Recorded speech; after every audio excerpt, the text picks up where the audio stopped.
ബിസിനസ്സുമായി ബന്ധപ്പെട്ട് എല്ലാ ചിന്തകളും വളരെ പോസിറ്റീവായിരിക്കുക. നല്ല ഫോക്കസ് ആണ് നിങ്ങൾക്ക് വേണ്ടതെന്ന് മാത്രമേ ഈ സമയത്ത് ഓർമ്മിപ്പിക്കുകയാണ്. ഒരു ബിസിനസ്സിനെ കുറിച്ച് മാത്രം ചിന്തിക്കുക. അത് വിജയിപ്പിച്ചതിന് ശേഷം അടുത്തത് മൾട്ടി ഫോക്കസ്ഡ് മൾട്ടി ടാലൻറ്റഡ് ആണെന്ന് വിശ്വസിക്കേണ്ട. ഒരു ബിസിനസ് നമ്മളൊക്കെ പ്രശ്നം തറിയോ, നേരത്തെ ഇവിടെ പറഞ്ഞു ആശയങ്ങളാണ് വേണ്ടത്, സാർ ഇവിടെ പറഞ്ഞു ആശയങ്ങളൊക്കെ, ബിസിനസ് ആശയങ്ങളെക്കുറിച്ച് നമ്മൾ പറയാറുള്ളത് just like sperms, 1 in a million works അല്ലേ? സ്പേം അങ്ങനെയല്ലേ, മില്യൺ കണക്കിനുണ്ടാവും, ഒരെണ്ണേ സക്സസ് ആവുള്ളൂ. ഇത് തന്നെയാണ് ആശയങ്ങൾ. ആയിരക്കണക്കിന് ആശയം ഉണ്ടാവും. ഈ എല്ലാ ആശയങ്ങളും കൂടി വിജയിപ്പിക്കാൻ പോകണ്ട. അതിനകത്ത് ഏറ്റവും ആക്റ്റീവായിട്ടുള്ള, ഏറ്റവും ഹെൽത്തി ആയിട്ടുള്ള, നമുക്ക് നടത്താൻ പറ്റുമെന്ന് അറിയുന്ന ഇത് മാത്രം വിജയിപ്പിക്കുക. എന്നിട്ട് അടുത്ത ബിസിനസ്സിലേക്ക് പോവുക. ലേസർ ഫോക്കസ്, ലേസർ ഉണ്ടല്ലോ നിങ്ങൾ, അതേപോലെ ഒറ്റ ഒരെണ്ണത്തിലേക്ക് നോക്കുക.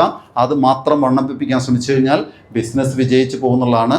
സമയം അവസാനിപ്പിക്കുന്നതുകൊണ്ട് ഞാൻ എല്ലായിടത്തും സംസാരിക്കുന്ന ഒറ്റ കാര്യം കൂടെ പറഞ്ഞ് അവസാനിപ്പിക്കുകയാണ്.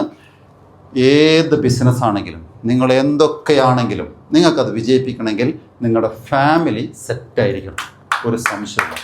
നിങ്ങളുടെ ഫാമിലിയിൽ നിങ്ങളുടെ ഭാര്യയുമായിട്ട് അടിയുണ്ടാക്കിയിട്ട്, ഭാര്യയെ ഡിവോഴ്സിന് ചെയ്യുന്നതിനെ കുറിച്ച് ചിന്തിച്ചിട്ട് അവളെ ചീത്തയും പറഞ്ഞിട്ട് നിങ്ങൾ പുറത്തേക്ക് ഇറങ്ങിയ ആ ബിസിനസ് വിജയിക്കില്ല. അങ്ങനെ നിങ്ങളൊരാ കാണിച്ചു തരാൻ പറ്റില്ല. അപൂർവം അങ്ങനെ സംഭവിച്ചിട്ടുണ്ടെങ്കിൽ അങ്ങനെ ഉണ്ടാവില്ല, ചില റെയർ കേസ് അല്ലാതെ.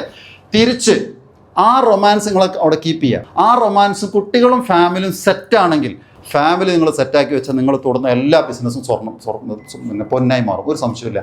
ഒറ്റ കാര്യം കൂടെ പറഞ്ഞ് അവസാനിപ്പിക്കുക. ബിസിനസ് മൈൻഡ് ഇപ്പോഴും വരാത്ത, ബിസിനസ്സിനെ കുറിച്ച് ചിന്തിക്കാത്ത ആളുകളോട് പറയാനുള്ളത്, നിങ്ങളുടെ മൈൻഡ് സെറ്റിൽ ഒറ്റ പ്രശ്നമുള്ളൂ. എന്താ പ്രശ്നം വെച്ച് കഴിഞ്ഞാൽ, ഒരു 3-4 വർഷം കഷ്ടപ്പെട്ട ഒരു ബിസിനസ്സിൻ്റെ പുറകെ പോയാൽ അയാളത് രക്ഷപ്പെടും. അത് ഓട്ടോ പൈലറ്റ് ആവും, ഭയങ്കര സെറ്റപ്പ് ആവും.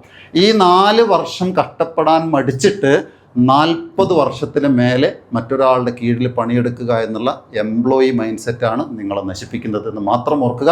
അത് മാത്രം ഇവിടെ സൂചിപ്പിച്ചുകൊണ്ട് തൽക്കാലം നിർത്തുന്നു.